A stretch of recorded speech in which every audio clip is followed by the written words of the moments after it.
Hey everyone, तो इस video में आपको बताने वाला हूं मैं मेजर वल्नरेबिलिटीज के बारे में कि कौन कौन सी मेजर वल्नरेबिलिटीज होती हैं सॉफ्टवेयर के अंदर और वो किस तरीके से वर्क करती हैं आपके कंप्यूटर में और इफेक्ट कर सकती हैं।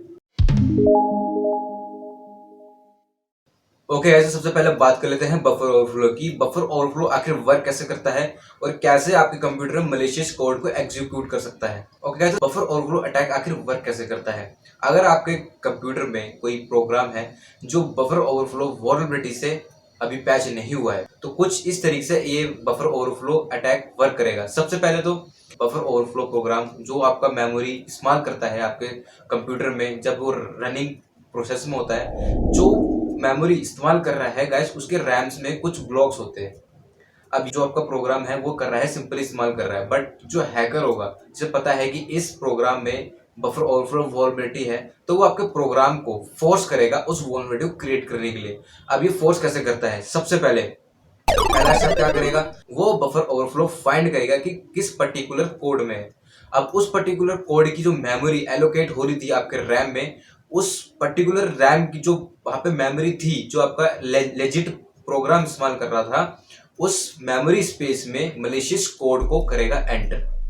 अब ये क्या होता है कि जो एलोकेटेड स्पेस होता है आपके प्रोग्राम का जो इस्तेमाल कर रहा होता है, अगर प्रोग्राम रन हो रहा है तो उसके बीच में ही कैसे कोई मलिशियस कोड डाला जा सकता है। अब जब उसे फोर्स करता है, जो हमारा हैकर होगा वो ऐसा कोड बनाएगा कि जो एलोकेटेड मेमोरी है उसे करेगा फोर्स, जिससे कि उसके अंदर मलिशियस कोड चले जाए एलोकेटेड स्पेस के अंदर। अब जैसे ही वो एलोकेटेड स्पेस के अंदर जो प्रोग्राम इस्तेमाल कर रहा था पहले से, उसके अंदर हैकर के द्वारा मॉडिफाइड किया हुआ कोड अगर उसके अंदर जाता है, तो वो जो लेजिट प्रोग्राम है वो ऑटोमेटिकली जो मैलिशियस कोड है उसे एग्जीक्यूट करने लगेगा अपने एलोकेटेड स्पेस में। अब जब उसके एलोकेटेड स्पेस में मैलिशियस कोड गाइस एग्जीक्यूट होगा, तो वो एक बैकडोर ओपन कर सकता है। और गाइस आपको बैकडोर के बारे में नहीं पता कि बैकडोर क्या होता है, तो मैंने डिस्क्रिप्शन में वीडियो दी हुई है, तो आप उसको जाके देख सकते हो कि बैकडोर क्या होता है और किस तरीके से बैकडोर आपके कंप्यूटर को हार्म कर सकता है। ओके गाइस, अब बात कर लेते हैं इनवैलिड इनपुट वल्नरेबिलिटी के बारे में। ये वल्नरेबिलिटी मेनली फाइंड होती है जैसे कि आपके वेबसाइट्स है या आपके जो सॉफ्टवेयर्स है उसके अंदर कोई इनवैलिड इनपुट डालते हो, तो अगर वो सॉफ्टवेयर ज़्यादा अच्छा नहीं है या ज़्यादा अच्छी कंपनी से बिलोंग नहीं करता, तो उसके अंदर इनपुट फिल्टर्स नहीं होते। तो जब भी कोई इनवैलिड इनपुट डाला जाता है तो वो क्वेरी को पूरी तरीके से फिल्टर नहीं कर पाता, तो ऐसा डिजायर्ड आउटपुट दे देता है हैकर को जो इन्फॉर्मेशन वो चाहता है। अब उस इन्फॉर्मेशन से वो आपके सर्वर को हैक कर सकता है बहुत इजीली। इसके रिगार्डिंग वीडियो मैंने डिस्क्रिप्शन में दे दी है, आप चेक कर सकते हो। और सबसे most dangerous vulnerability system hijacking, आखिर वर्क कैसे करती है। सबसे पहले जो भी वेबसाइट एक्सेप्ट करती है इनवैलिड इनपुट्स या फिर जो फाइल आप अपलोड करते हो वेबसाइट के ऊपर, वो फाइल अपने स्टोरेज के अंदर स्टोर कर लेती है बिना किसी चेक करे कि इस फाइल के अंदर कोई मलिशियस एक्टिविटी तो नहीं है। जैसे कि हैकर क्या करता है, एक इमेज है, इमेज के अंदर क्या बिट्स होते हैं, आपको ज़्यादा डिटेल में इंफॉर्मेशन नहीं होगी बट मैं बता देता हूँ, ओवरव्यू दे देता हूँ। एक इमेज में काफी बिट्स होते हैं, उस बिट्स के अंदर एक इमेज के अंदर काफी सारे बिट्स होते हैं। अब उस बिट्स के अंदर कुछ मलिशियस कोड भी हो सकता है। उस इमेज पे कोई ज्यादा असर नहीं पड़ेगा उस बिट्स के ऊपर कि उस बिट्स के अंदर मलिशियस कोड है, और वो आपको दिखेगा भी नहीं कि उस इमेज के अंदर कुछ चेंजेस वगैरह है ये वो, बट उसके अंदर मलिशियस कोड होगा। अब वो इमेज जब हैकर क्रिएट करेगा मलिशियस कोड के द्वारा, उसका अपलोड करेगा आपके सर्वर पे। अब वो आपका सर्वर क्या करेगा, ऑटोमेटिकली स्टोर कर लेगा आपके डेटाबेस में, और जैसे ही वो इमेज आपके डेटाबेस में स्टोर होती है, तो ऑटोमेटिकली मलिशियस कोड जो है एग्जीक्यूट हो जाता है। अब ये मलिशियस कोड आपके सर्वर में बैकडोर जनरेट कर सकता है। अगर गाइस आपके सर्वर में एक बार बैकडोर जनरेट हो गया, तो गाइस आपको रूट एक्सेस मिल जाएगा हैकर को आपके सर्वर का।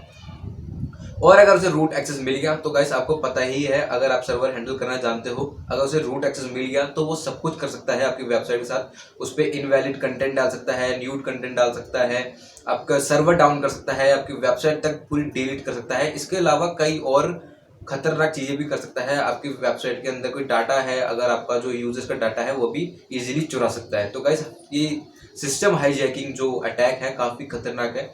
इसलिए गाइस तभी भी अगर आप वेब डेवलपमेंट में इमेज अपलोडिंग का प्रोग्राम या वीडियो अपलोडिंग का प्रोग्राम बनाते हो, तो उसके अंदर फिल्टरिंग सिस्टम लगाना बहुत जरूरी होता है। Most popular vulnerability race code execution. अभी रेस कोड एग्जीक्यूशन आखिर वर्क कैसे करता है और आखिर इतनी खतरनाक क्यों है। रेस कोड एग्जीक्यूशन काफी लेटेस्ट वल्नरेबिलिटी है जो आज के प्रोग्राम में फाइंड करी जाती है। अब ये फाइंड कैसे करी जाती है और ये एग्जीक्यूट आखिर होता कैसे है। अब गाइस इसे एग्जांपल के थ्रू मैं आपको समझाता हूँ। एक डेवलपर कोड लिखता है जिसके अंदर कोड के काफी सारे ब्लॉक्स हैं। अब वो ब्लॉक्स हैं पर्टिकुलर टाइम में एग्जीक्यूट होते हैं। अब जो पर्टिकुलर टाइम में ब्लॉक एग्जीक्यूट हो रहा है उसके बीच में गाइस कई बार एक कोड जो अगर one line of code miss हो जाए या फिर जो दूसरा ब्लॉक है कोड का वो मिस होके तीसरा कोड अगर एग्जीक्यूट हो जाए तो इसमें क्या होता है कि जो कोड मिस हुआ है गाइस यहाँ पे कुछ टाइम इंटरवल मिल जाता है हैकर को। अगर यहाँ पे टाइम इंटरवल नहीं मिला तो हैकर गाइस उस कोड को कुछ इस तरीके से मॉडिफाई कर सकता है कि जो पर्टिकुलर कोड है उस कोड को एग्जीक्यूट होने में कुछ सेकंड्स लग जाए। अब जो वो सेकंड्स लगेंगे उस कोड को एग्जीक्यूट होने में कंप्लीटली उस पर्टिकुलर सेकंड्स के बीच में उस हैकर का मलिशियस कोड एग्जीक्यूट होगा। अब वो कोड जैसे ही मलिशियस कोड एग्जीक्यूट होगा वो ऑटोमेटिकली बैकडोर जनरेट कर देगा या कोई पर्टिकुलर इंफॉर्मेशन अगर चुराना चाहता है सर्वर से वो चुरा सकता है। तो जो पर्टिकुलर टाइम मिल जाता है फ्री स्पेस मिल जाता है एक एग्जीक्यूट होने में कोड को वहां पे मलिशियस कोड डाल दिया जाता है और जब वो एग्जीक्यूट होता है तो गाइज ये कोई भी सर्वर हो उसे हैक करा जा सकता है, बैकडोर ओपन करा जा सकता है। यहाँ तक कि आपको जो पूरा फोन है उसको पूरी तरीके से आपको हैक कर जाता है। अगर आपको फोन एंड्रॉइड फोन हो या आईओएस फोन हो इनको भी बहुत इजीली हैक करा जा सकता है।